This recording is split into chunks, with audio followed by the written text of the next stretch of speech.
Henri Borel tinha apenas 4 anos quando perdeu a vida de forma brutal. E a dor pela morte dele atravessou o Brasil inteiro. O que, numa primeira versão, parecia um simples acidente doméstico, logo se revelou algo muito mais grave, mais cruel e impossível de ignorar. A história de Henri não é apenas triste, ela é revoltante. É um lembrete doloroso de como uma criança indefesa pode ser silenciada, mesmo cercada de adultos que, em tese, deveriam protegê-lo. Hoje, com respeito à memória dele, vamos revisitar cada etapa desse caso que marcou o país, buscando entender como um menino tão pequeno acabou no centro de uma das investigações mais chocantes envolvendo violência infantil no Brasil. Se você gosta do nosso canal, considere se inscrever para receber nossos conteúdos em primeira mão e deixar seu like, pois isso nos ajuda muito a crescer aqui no YouTube. Henri nasceu em 3 de maio de 2016 e vivia no Rio de Janeiro. Filho da professora Monique Medeiros da Costa e Silva, com quem morava, e do engenheiro Leniel Borel de Almeida. Seus pais se conheceram no início de 2011 e se separaram em 2020. Segundo Leniel, a motivação teria sido um desgaste ocasionado por seu trabalho, que ocupava uma parte considerável de seu tempo. Em agosto de 2020, Monique conheceu o médico e então vereador Jairo Souza Santos Júnior, mais conhecido como Dr. Jairinho, indo morar com ele 3 meses depois, junto com Henri. Em fevereiro, Henri passou a frequentar o consultório de uma psicóloga. Posteriormente, na delegacia, a profissional disse ter sido procurada por Monique diante da recusa do filho em ficar com ela em Jacarepaguá.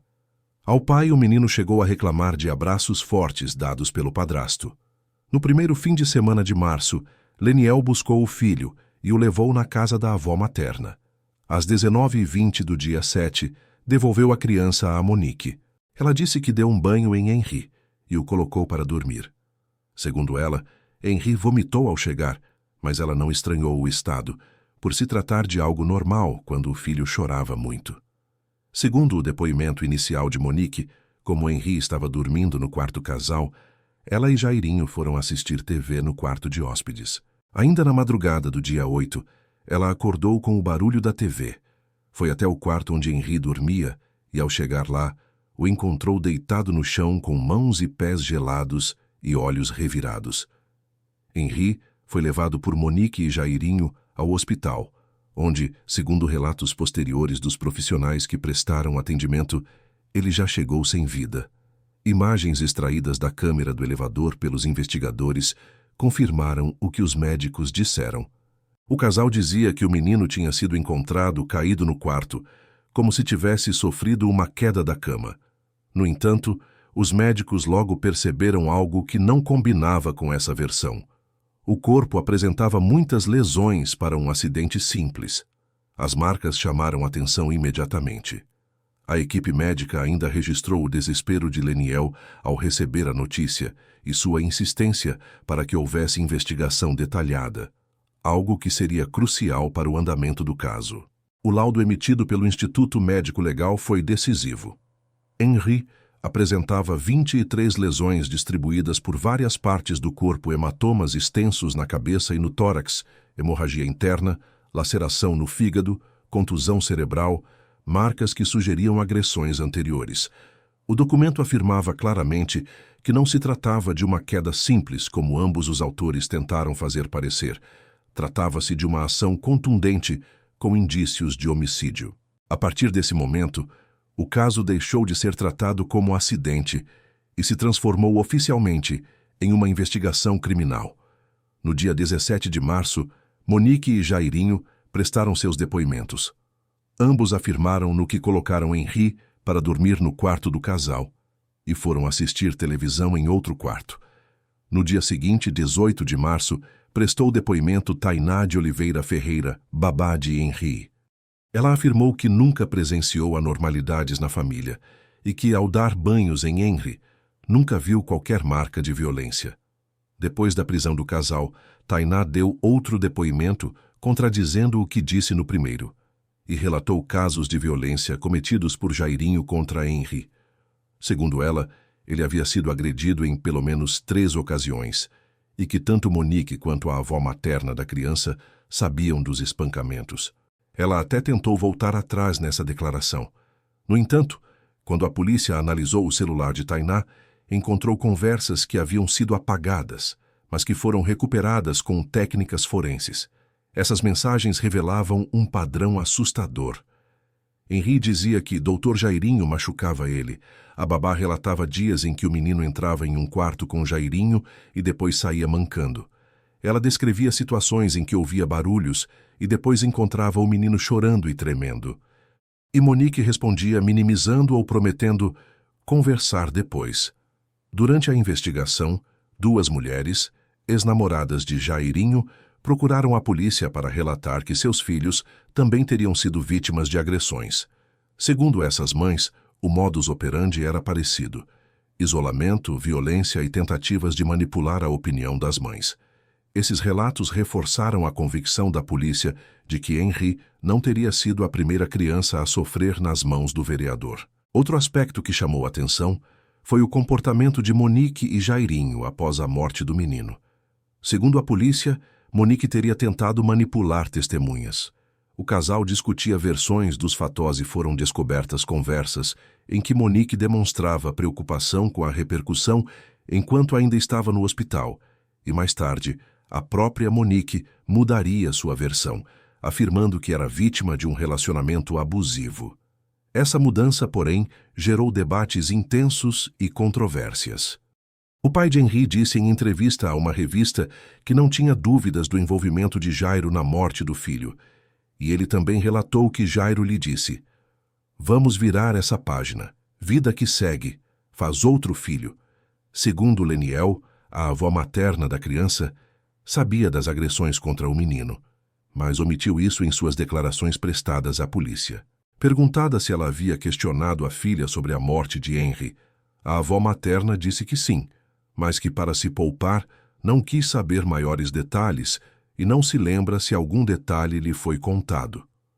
No dia 8 de abril de 2021, exatamente um mês após a morte de Henri, a Justiça decretou a prisão temporária de Monique Medeiros e de Jairinho.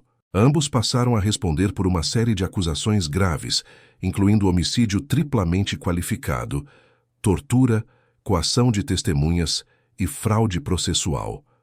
No mesmo dia, a Polícia Civil, em uma coletiva de imprensa, detalhou que o casal, ao saber da chegada da polícia, havia jogado os celulares pela janela. Em um dos dispositivos de Monique foi encontrado, através de um software, já que as conversas haviam sido excluídas do aparelho, uma conversa de fevereiro, na qual a babá Tainá Ferreira relatava as queixas e machucados de Henri, a mãe, inclusive que o menino havia relatado uma agressão no mesmo mês que o havia deixado mancando.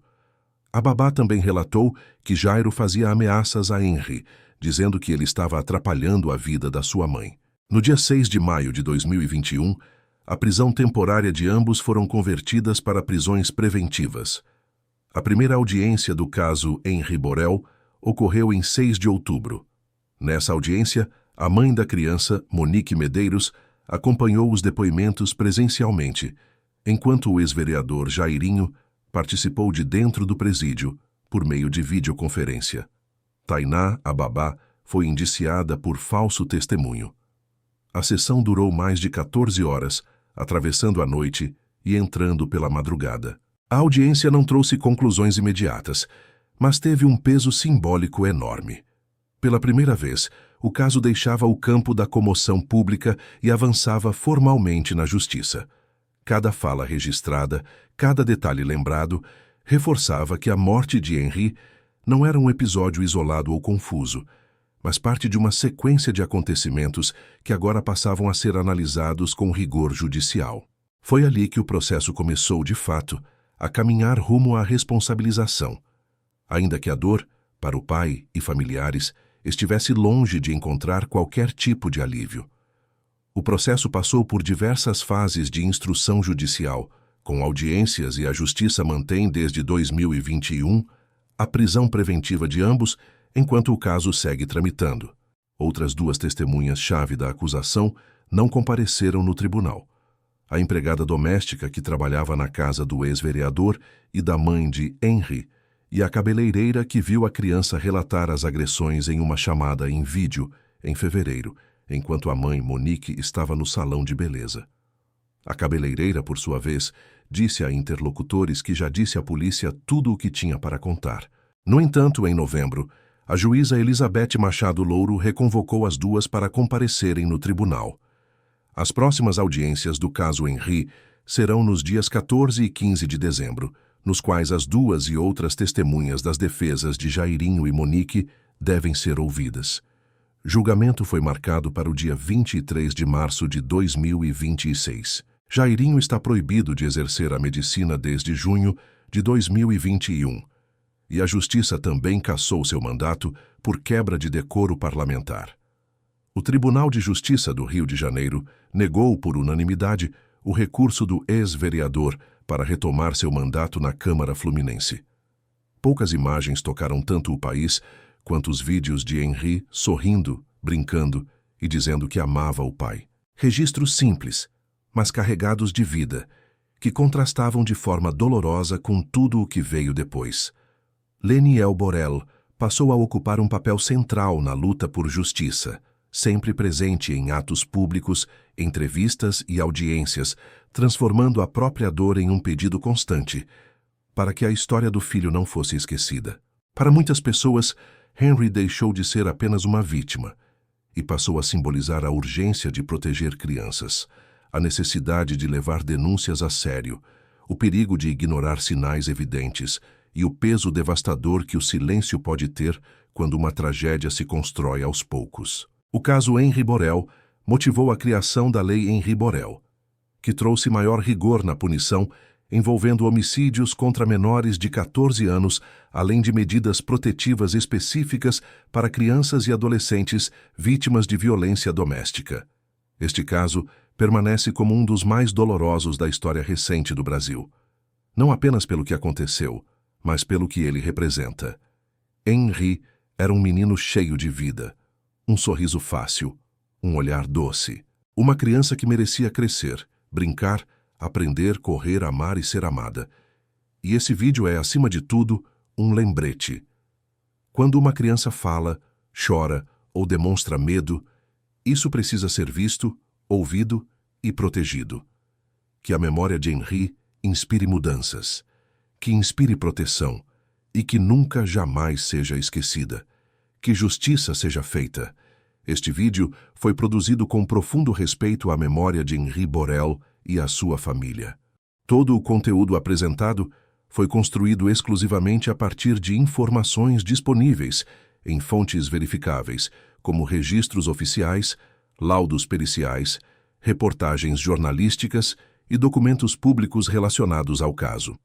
Nosso objetivo é informar com responsabilidade, sem sensacionalismo, preservando sempre a dignidade da vítima e de seus entes queridos. Agradecemos a você que assistiu até aqui e reforçamos a importância de lembrar que por trás de cada caso existe uma vida interrompida, uma família marcada pela dor e uma história que merece ser tratada com respeito e humanidade. Até o próximo vídeo.